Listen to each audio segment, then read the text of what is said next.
Actually, this band plays tonight for the first time in Ireland.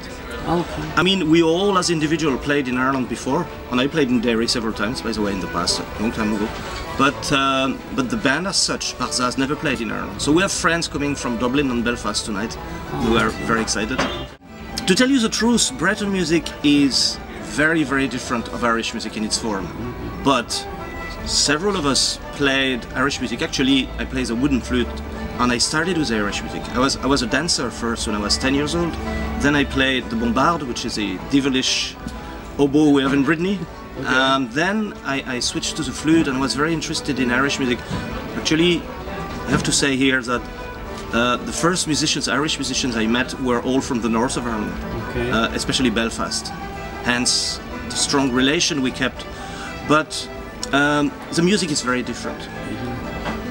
This said, the language, the Breton language, the old Celtic language, is closer to Irish than it is to French, of course. It's totally different.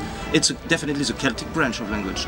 So we have a lot of things in common, and other things as well about the social, about the history and the social history and all that.